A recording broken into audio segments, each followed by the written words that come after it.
Well, welcome everybody. Glad you're here for this edition of Husky Highlights. Today we'll be hearing from Dr. Jennifer Atkinson. It's with the school with IAS, and the title of her talk is An Existential Toolkit for Climate Justice Educators. Jennifer. Wonderful. Thank you. So this is a book that first I should say, I want to thank the SRCP grant committee and those who made these funds available, because the course release I got to do this was absolutely essential in getting it up to this stage. Trying to edit a book with 30 contributors was like, I thought, oh, this was going to be easier than writing my own book, which is what I've done, only one book in the past. And I had to do all the research myself, but it turns out that's actually easier than trying to coordinate the research of 30 different people. So I'm not doing this alone. I am co-editing it with Sarah Jaquette Ray, who is at Humboldt State University. And as I mentioned, it's going to feature about 30 different contributors when the book is out. We recently got a contract from University of California Press. And the project deals with eco-grief and climate anxiety and other difficult emotions that students and educators face in environmental classrooms. I'm sure you've all probably heard these terms thrown around, but climate anxiety is not just a trendy Seattle tree hugger thing. It is that as well. But the research shows that it is truly a global phenomenon. A little over a year ago, the largest research study ever done on mental health impacts of climate change for young people showed just widespread psychological distress. This was published in The Lancet after the team surveyed over 10,000 teens from across the world. So Nigeria, Finland, Australia, India, Brazil, the Philippines, here in the US as well. And 56% of youth who responded said that they believe humanity is doomed. It's like this very dark cloud over this generation. 45% said climate anxiety disrupts daily activities like sleeping, focusing on schoolwork. 1 in 4 are afraid to have children, and 77% said the future is frightening. But for me personally, I didn't actually need this report to know that something was going on with my own students. And in fact, this book project largely emerged from my personal experience of being a climate educator and seeing the hopelessness and despair among my students dramatically increase here at UW, like just in the past 7 or so years. So on this slide, you'll see these are quotes from the first day of a class last year where I asked students, how do you feel when you imagine the future? And it is so consistently dark. You'll see here, I feel hopeless, useless, and minuscule. Why even bother bringing children into an already dying world? That one on the very bottom of the left-hand column, seeing the planet break down has made me break down. And this is just across classes that I teach and students that I ask about this. So in response to this pattern, I actually launched a class here in IAS back in 2018 on climate anxiety and eco-grief, and I now teach that every year. But about 2 years into that work, I was just connecting with more and more educators who were also looking at this problem. So I partnered with Sarah Jaquette Ray to co-host a conference where we ended up bringing together 29 international scholars and educators just to share teaching strategies for addressing this. And there was so much interest beyond our group. First, we posted it on a website, but we just kept getting queries. And so we decided to publish a book featuring those tools. So I mentioned the book's origins in that conference. And it was more like a seminar because it was 30 of us. But I mentioned that because I really do want to be clear that this collection simply represents a snapshot of the experiments in teaching that people in our network have been exploring. It is not like a canon of best practices. It is certainly not comprehensive or exhaustive. Our goal is simply just to draw attention to the necessity of bringing these themes of climate, emotion, and justice all together in the classroom, and then share at least what people in our particular group have been doing. So to wade into this, I'm going to read the first page or two from the introduction. This is still in draft form, but I think it gives a snapshot of what we're doing. Despite immense concern and public support of local, national, and global policies to address climate change, despite scientific consensus about the problems and the availability of large-scale solutions, and despite mounting urgency over the timeline for mitigation, not enough is being done, and progress seems elusive in response to this wicked problem of our time. Consequently, climate leaders are starting to recognize what Indigenous thinkers, psychologists, and social movements have long known. The key is a shift in cultural mindsets and values. Even the most recent report from the Intergovernmental Panel on Climate Change, as of this writing, recommends an inner transition to create the conditions for the energy revolution required to curb climate change's worst effects. This effective turn, as is commonly known in academic circles, is reshaping the climate movement. Emotions, values, mindsets, the psyche, and matters of the heart are the new solar panels, technologies required to set into motion the extant solutions and public will. This collection seeks to advance the shift in thinking about what is needed to address what many have called the greatest existential threat of our time. Specifically focused in the area of higher education, we believe that this moment requires a long overdue radical change in what we do in the classroom. It is no longer morally or strategically appropriate to berate students with dire forecasts and reports of the sixth great extinction, to teach case studies of slow violence and ecological destruction, or present problems so deep and entrenched that solutions appear futile. With students coming into the classroom already aware of how bad things are, the old model of scaring them into caring is no longer working. Even worse, it's backfiring, as shown by a growing body of scholarship on the role of emotions in climate action. In Living in Denial, Kari Norgaard demonstrates that the information deficit assumption of most environmental messages, which maintains that people and systems will change when they hear enough climate facts, is a myth. Instead, apathy is the most likely result of these doom-focused messages, as demonstrated by climate psychologists like Renee Lertzman. Even if pro-social, pro-environmental, and activist behavior are the initial response to the fear and urgency peddled in most climate messages, the longer-term costs to the planet and ourselves of climate anxiety are well documented. Environmental melancholia, ecophobia, degradation, desensitization, and other emotion words are emerging to explain how the apocalyptic approach to climate messaging is undermining mitigation efforts. If psychologists and climate communication experts know that piling on the doom makes us feel powerless, despairing, skeptical, and apathetic, why are so many of us still teaching this way? One fundamental premise of this collection arises from the insight that many educators have come to. Emotions shape not only students' capacity for learning, but also their ability to respond meaningful to what they're learning. Most environmental educators want students to feel inspired, to engage in sustained action over the course of their lives in service of climate justice, environmental protection, and personal and societal healing. And most educators are aware that we're at a turning point in education, accelerated by the pandemic, and that these times require new or ancient, depending on how you look at it, theories, pedagogies, and skills. But few climate educators are aware of what emotion experts, affect theorists, narrative experts, psychologists, and students of most wisdom traditions and social movements all know, that the key to these healing outcomes is not logic, information, data, or facts, but emotion. This book brings the most up-to-date research on climate emotions to bear on climate pedagogy.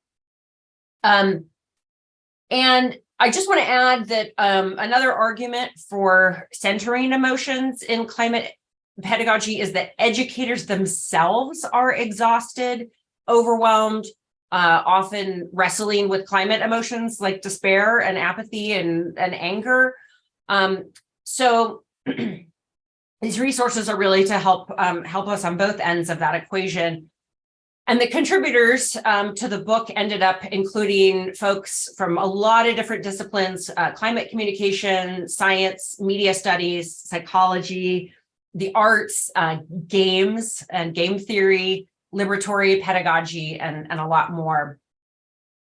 But despite the different disciplinary backgrounds and methods, there was a common set of challenges that we saw emerge across these chapters. And I won't read all of these. The second bullet point is one that was really important. Are we prepared to do the slow work of cultivating relationships and equitable processes required to address inequality on the way and is fundamental to addressing climate change? So this is a question of the kinds of communities that we create in our classroom as being the laboratory for what we want to see out in the world. The second to last bullet point, this is a really important one. How can educators help students imagine thriving in a climate changed world? How can we help students desire rather than fear their future? And finally, how can educators do the work without doing further harm to themselves or to others? So I'm going to share a couple of sample chapters and highlight some points from the different contributors that we got. The chapters that we have, some of them cover theory, others are just very actual practical tools or classroom activities. The first one is a pretty easy introductory level activity. And I like it because it actually comes from a STEM educator who says, well, look, I don't do psychology or emotions, and yet here she is. As she mentioned in the slide, to effectively address such eco-anxiety or climate anxiety in students and empower them to meaningful actions, educators must not just teach disciplinary content, but inspire hope, optimism, and cultivate coping mechanisms to promote relational learning and connectedness to community. How can we do this, recognizing that by and large, science faculty, including me, are not trained to confront psychological distress among their students, let alone support them through it? So Pratt developed a module with 3 parts where students, they consider and they write about emotional responses to these wicked problems. Then they have a structured and supportive classroom discussion. And then that this module ends with them committing to meaningful action to issues that matter to them. On the left are some readings, assigned readings that she offers. And then for this pre-class reading and reflective journal, students just consider questions, and these are the ones that are on the right, where they really start to discover that while they maybe weren't consciously aware of it, and have never talked about this perhaps in a STEM class, they do indeed feel really intense distress. These are feelings that go unacknowledged because we don't make space for those conversations. Until recently, we didn't even really have vocabulary to name things like eco-grief.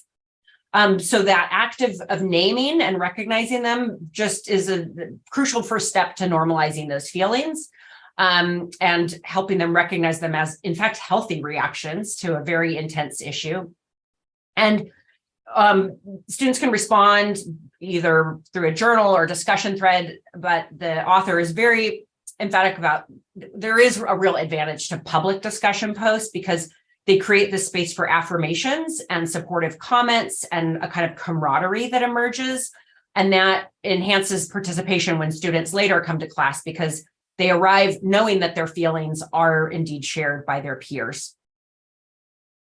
And then the next part is the in-class discussion. This can really be adopted for different case, or instructors can use different case studies and examples, whatever's going to be relevant to that class's local context.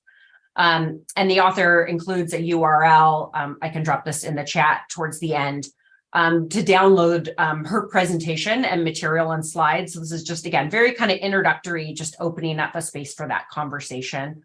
And then they're placed in groups of 4 or 5 to share reflections, build community and support. The prompts here are listed at the bottom. And finally, the session, as I noted, concludes with this action planning tool, which guides students towards some form of concrete engagement. And specifically, it's not like just something generic, like I see everybody else going to a protest, so I'm going to go to a protest, but it helps them think through, I think there's a chart on this, their purpose, the outcome, and the process for their intervention. And this is another moment where it's more effective if students share that commitment with the class at the end, because that makes it easier to see how these individual commitments do add up to substantial collective change. There's a personality quiz that goes with this as well. There's some really good ones out there now that are linked to different ways people can get involved in climate action. And so we'll be featuring some of those in the book. So that's probably the most like introductory level assignment we've included. There's a variation on it that I like, this other chapter called the emotional impact statement.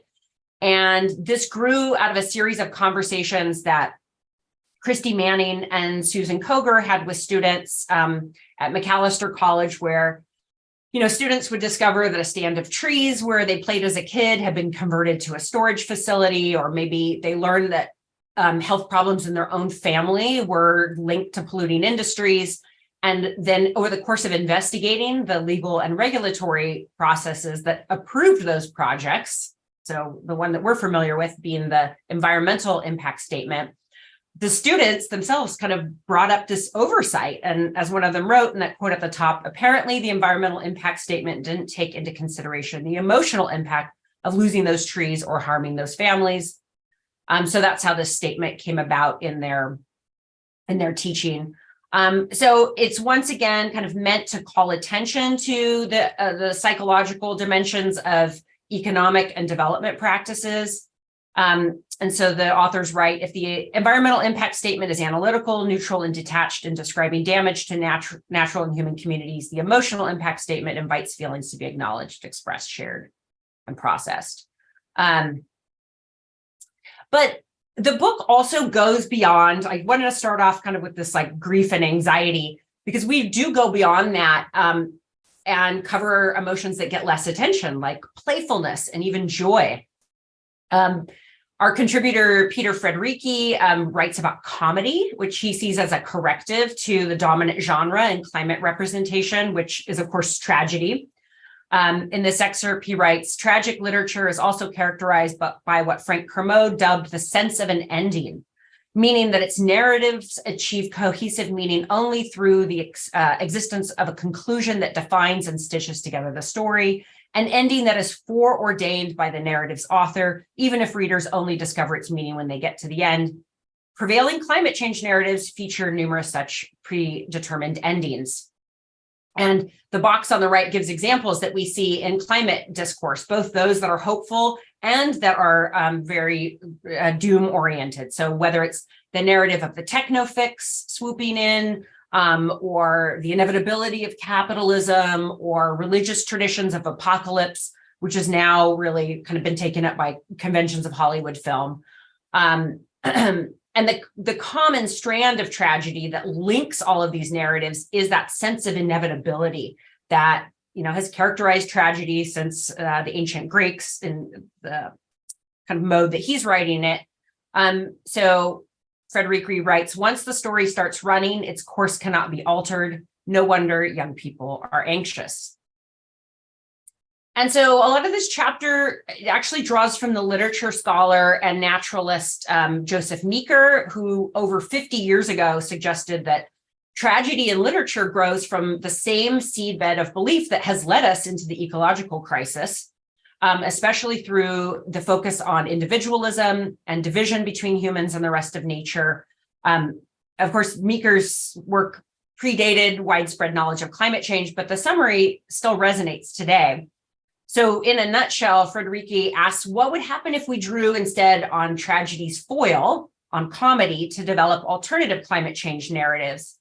And again, he draws on Meeker's analysis, which finds in comedy, quote, kinship with the myriad unpredictable ways in which biological evolution has allowed life to persist and flourish in the face of innumerable environmental challenges. Like evolution, Meeker writes, comedy is concerned with muddling through, not with progress or perfection. So here are kind of the corollaries in comedy, or the comic mode. And he's makes the point that, comedy does not necessarily equate with humor. It really is centering on this practice of breaking down barriers, disrupting hierarchies, and finding unexpected means of advancing the story, right? Just as evolution can result in adaptations that couldn't have been predicted in advance. With that said, though, funny comedy does actually have potential for contributing to climate conversations. And he cites research by Boykoff and Osnes, who describe a series of climate-themed comedy performances and competitions that students participated in at the University of Colorado. And what they found was students reported higher levels of efficacy and engagement as a result of their participation. So Frederici is just one example, I think, in a line along here. If you're, especially the one on the left, if you're familiar with Nicole Seymour's book, Bad Environmentalism, which is fabulous. It's so highly recommended. She argues that, these familiar affects that characterize environmentalism, the ones that we all associate, like awe, love, guilt, reference, grief and mourning now, earnestness. Those are the sort of the dominant tropes, and any emotions that deviate from that repertoire in environmental discourse are often deemed unacceptable. But the problem is, of course, those sentiments turn a lot of people off from environmentalism, and the very tone of the movement traditionally has been regarded as sanctimonious, self-righteous. I'm as guilty as anybody in creating that characterization. So Seymour's work looks at what happens when we confront these very serious environmental problems through unserious texts and methods. So she looks at books and films and other cultural products that are very much flout that solemn tone and draw on affects like playfulness and irreverence and irony. So that's a great companion text if any of Frederici's ideas resonate. Other writers that Frederici highlights in this chapter are these intersectional stories sampled in Walida Almarisha and Adrienne Marie Brown's anthology, Octavia's Brood. Interestingly enough, that's a great one to adopt this year because our library is using that as one of the common books and has discussion groups and questions around it. So there's already some structure in place for that, as well as the one on the far right, Ursula Le Guin, and the call for feminist-centered environmental storytelling. We have another one by Marek Oziewicz. This is looking specifically at guilt, and it outlines a class activity that encourages students to consider how individuals have come to accept climate guilt that is actually caused, for a destruction that's caused by systemic drivers and not really individual choices.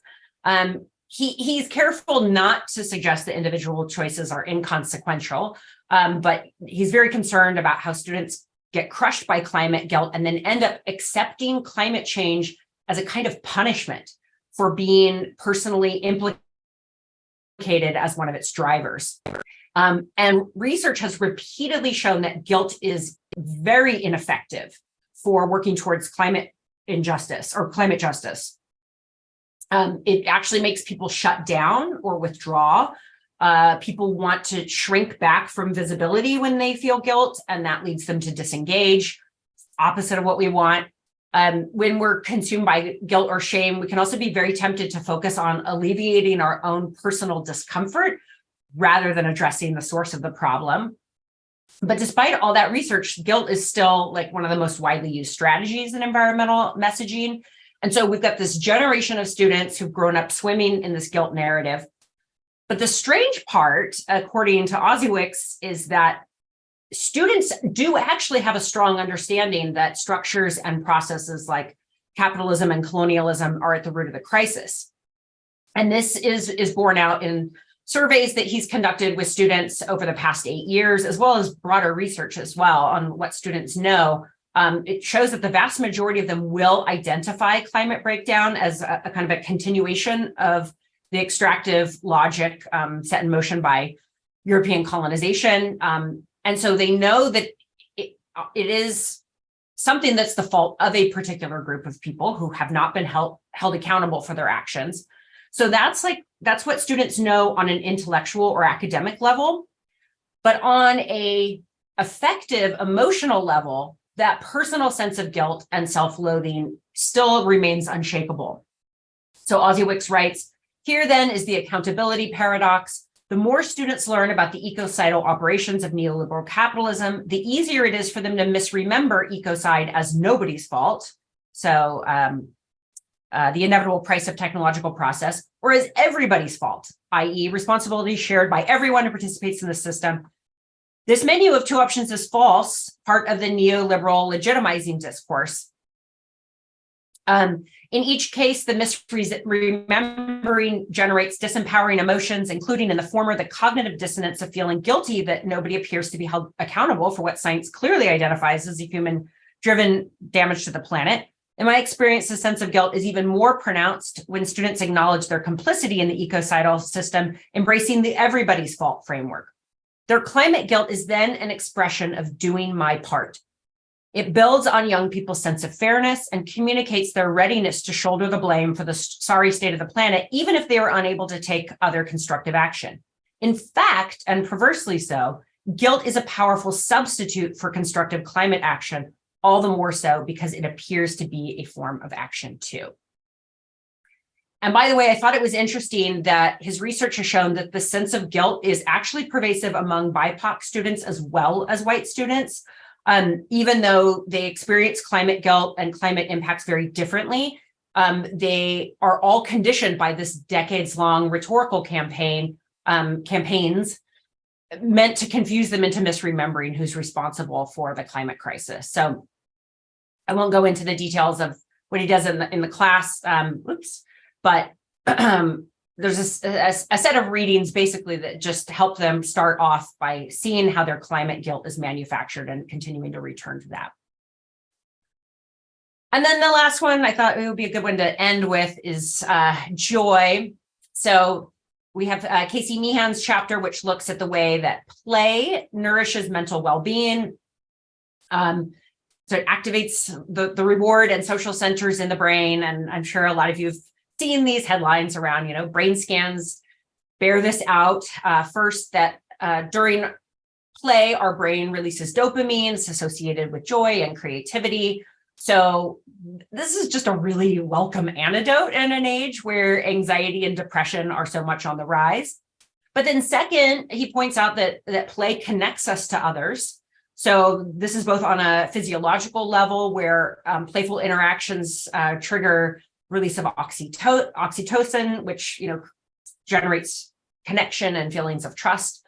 And also psychologically, it's a vehicle for attunement. So for accepting people where they are without shame or judgment, and feeling accepted oneself.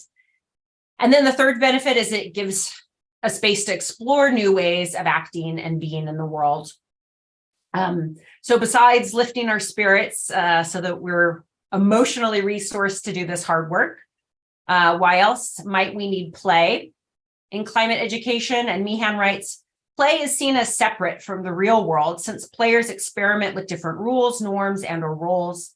In this imaginary world of play, we can test and retest our understanding of a situation, learning about how tweaks to our alternative universe impact how we feel, how we perform, and how the game turns out. In the process, we spur creative solutions to problems that arise. Indeed, as the late play expert Bernie DeKoven wrote, we play our way to understanding.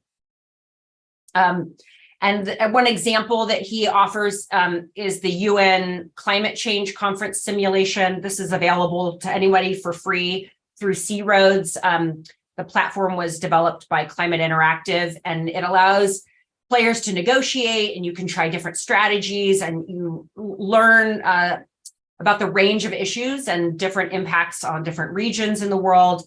And all of the elements of choice are used very playfully. So you can go to their website and apply that anytime. This is the dashboard that you see as a player. And as you make different decisions, the temperature increase goes up and down. And so, Meehan concludes that, in the face of this climate challenge, we cannot be afraid to try and to fail with new ideas and regenerative ways of being with each other. And he writes in the chapter, play benefits our mental health, connects us to others, spurs creativity, gives us permission to fail, and gives us practice at being brave. But I suspect what attracts us to play is that it just feels good. When we play play fully, we feel renewed and ready to face the challenges we're up against. This is a instructor, how emotional alienation, she talks about the emotional alienation that students feel in engaging with climate change, and particularly in academia with our like hyper intellectualized, hyper specialized spaces, and sees poetry as a corrective to it. And there's just a nice rubric and set of prompts to use any poem that one might want in any type of class, even and especially STEM classes or other classes with no engagement with the literary arts and the humanities. And she lists these 4 things that poetry helps to encourage. And the poem that she features in our book is Ode to Dirt by Sharon, partly because it calls out the problem of alienation very specifically by exploring our failure to recognize networks of independence that sustain us, and also kind of thinking about both elements and people and social groups that are made invisible, that are othered through hierarchies, et cetera, and trying to sort of celebrate these common elements as a way to call attention to some of those structural imbalances. This is her conclusion of why use poetry. She says, college students often see poetry as intimidating or irrelevant, but helping them experience poems as living documents applicable to contemporary lives can yield surprising moments of dialogue, openness, and creativity. So that's just a snapshot of some of the chapters we're putting in here. It's pretty overwhelming. Like, I've forgotten like half of the stuff that's going into the book at this point. But I tried this actually presentation. I'm really grateful that I was scheduled to do this, because it helped me to kind of organize some of this material and go back and just refamiliarize myself with what we've got and what we're putting in the book. Okay. Well, with that, I'll open the floor to questions and or to Q&A. I think we have often left the teaching of climate change to our more environmentally capable colleagues, right? And folks who are actually experts in the field. And I think part of the reason for that, besides our lack of expertise, has been our fear of putting that onto students while we're also asking them to think about racial capitalism and the way that white supremacy and racial violence still structure the world, et cetera, et cetera. But lately, I've been really excited by the work of folks who are thinking about climate coloniality and thinking about abolition and climate justice, people like Julie C. And there are lots of other folks, right? And I'm wondering if you and your colleagues have found that actually using that kind of lens to approach climate change is also part of this project of like creating a different kind of affective response, because I think it can potentially allow students to think like, oh, wait, all of these problems that we are naming are also intertwined with one another fundamentally, right? And so approaching them is going to mean actually using different kinds of lenses for understanding them. Does that make sense? 100%. Yes. Yeah, we have a couple. Well, actually, my co-author or the co-editor, Sarah Jaquette Ray, has been doing a ton of work on ecofascism and white fragility around climate emotions and climate despair in this last year or so. So, like the fingerprints of that kind of work is really evident in the book, as well as one of our contributors, April Anson, who has a fabulous teaching tool. It's called the Eco-Fascist Creep. And it's a way of kind of responding to these moments that come up in the classroom where students, their own kind of environmental impulses are sort of very, in very troubling ways, tending towards these kind of fascist ideologies. And so she like gives these tools that actually help students to make that visible. And so, and yeah, this is stuff that's like, gosh, if you're like a science educator or you're like atmospheric work on these issues, like just do not have the tools for addressing this kind of stuff. But I think that's where the piece of kind of starting with like climate emotions has been really generative, because, so for example, there's been really interesting debates on whether climate anxiety is a white thing. And there were some interesting articles last year. And then it's very clear from like the global scope of the Lancet study I shared at the beginning, there's a ton of research showing that it's not. In fact, Black and Latinx people in the US are statistically more concerned about climate breakdown, as well as people in poorer countries in the global South. But the question always depends, and this is one of the things we want educators to think about, is what do you mean by climate anxiety? Is it an abstract fear about future loss? Or is it something more like actual trauma from harm that you've experienced? Does a particular group or student have anxiety because their comfortable way of life is threatened, or because their actual survival is threatened? And when you approach it that way, it forces us to confront the entire story of climate colonialism and the structure of environmental racism at the heart of the crisis. I think in terms of the white climate anxiety, this is another one where we need to make it really clear. This can go one of two ways, that sort of distress that people feel can be channeled towards recognizing climate change comes from and exacerbates racism, and therefore addressing one requires addressing the other. But then in other cases, we see how climate anxiety leads towards fear and othering, and these rising incidences of eco-fascism, the mass shootings in Buffalo and El Paso and Christchurch, where the shooter said it was in response to ethnic invasion, overpopulation, environmental degradation. And like Ann Coulter has tweeted that Republicans should get behind climate change because it's a way to clamp down on borders.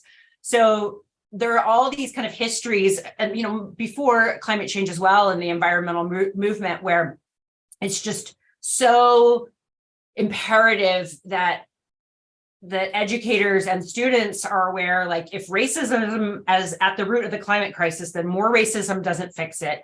And so there was a great article that you brought to mind in some of the, it was a real accessible one, so I wanted to use it for students. It was in Salon, and it was by Joseph Henderson, who's a social scientist, and he was talking about, how the Buffalo shooter actually believed he was helping save the planet.